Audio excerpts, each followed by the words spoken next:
अस्सलाम वालेकुम, मेरा नाम इकरा परवीन है and I am a final year law student and the founder of PCS helps PCS clinic and आवाज़ पाकिस्तान। 2022 में जब मैंने अपना पहला सपोर्ट ग्रुप सेशन कंडक्ट करा, आई रियलाइज़ कि पाकिस्तान में एक ऐसी ऑर्गेनाइजेशन होनी चाहिए जो कि पीसीएस अवेयरनेस पे काम करे।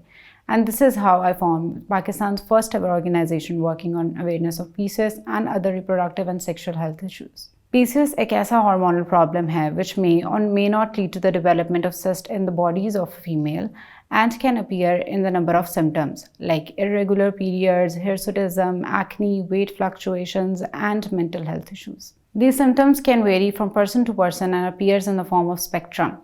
Like somebody can have the weight fluctuations, some other persons can have the lean PCOS, किसी को acne हो सकती है, किसी को acne नहीं हो सकती है, किसी को hirsutism हो सकता है, किसी को hirsutism बिल्कुल भी नहीं हो सकता है, और इसके साथ साथ किसी के periods बिल्कुल irregular हो सकते हैं और किसी के बिल्कुल ही regular हो सकते हैं।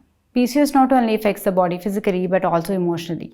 PCOS से मुतासरा ख़वातीन 3 गुना ज़्यादा डिप्रेशन और एंग्जाइटी का शिकार हो सकती हैं। 2017 में होने वाले एक सर्वे के मुताबिक पाकिस्तान की 52% से ज़्यादा वुमेन पॉपुलेशन PCOS का शिकार है, और क्योंकि हमारे पास उसके बाद कोई डेटा अवेलेबल नहीं है, but the medical professionals can state the figures reaching to 70 to 80%, which is very alarming for a country like ours. Lack of awareness और सोशल स्टिग्मास की वजह से ये केसेस दिन ब दिन बढ़ते जा रहे हैं। पाकिस्तान में ख़वातीन को मेडिकल फैसिलिटीज़ अवेलेबल नहीं हैं, उनको डॉक्टर्स के पास जाने के लिए अपने घर वालों से इजाज़त लेनी पड़ती है, यानी कि उनको अपनी माँ बाप बहन भाई और हत्ता के बहुत सारे लोगों को एक्सप्लेन करना पड़ता है कि वो किस लिए एक मेडिकल प्रोफेशनल को विज़िट करना चाहती हैं। और बहुत से हालात में ऐसा भी देखा गया है कि ख़वातीन को इजाज़त ही नहीं मिलती बिकॉज दे आर अनमैरिड और due to any other reason that are surrounding our society. उसके साथ साथ रिश्ता कल्चर की वजह से ख़वातीन को अपने इशूज़ ओपनली डिस्कस करने की इजाज़त नहीं दी जाती, और यही वजह है कि पाकिस्तान में ये केसेस दिन ब दिन बहुत तेज़ी से बढ़ते जा रहे हैं। PCOS की वजह से होने वाली बॉडी फ्लक्चुएशंस की वजह से बहुत सी औरतों को बॉडी शेमिंग का सामना करना पड़ता है।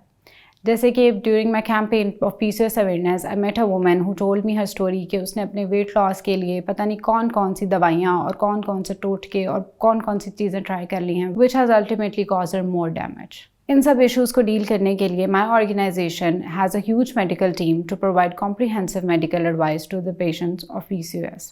PCOS हेल्प्स एक ऐसी ऑर्गेनाइजेशन है जो कि लाहौर में और इसके अलावा दूसरे शहरों में PCOS अवेयरनेस कैंपेन रन कर रही है ताकि हम अपनी अगली जनरेशन्स को इस मुसीबत से बचा सकें।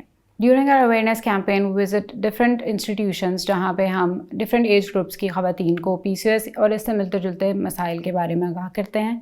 We have a whole medical team जिसमें psychologist, endocrinologist, gynaecologist, fitness trainers and dermatologist are included. हमारा ये मानना है कि पाकिस्तान में बढ़ती हुई PCOS की शरह को काबू में रखने के लिए हमें किसी एक मेडिकल प्रोफेशनल की ज़रूरत नहीं है, क्योंकि PCOS एक ऐसी चीज़ है जो हेड टू टो बॉडी को इफेक्ट कर रही है and all of these professionals should come together and work for it. और इसके साथ साथ we provide a number of other services जैसे कि both online and offline support group sessions and an segment with the name of unheard screams where people send their anonymous confessions and PCOS stories, which not only empower the reader but the writer as well. If you're somebody with PCOS, you must know that you are not alone into this. A lot of women are going through it already. What we all can do is to fight against it together.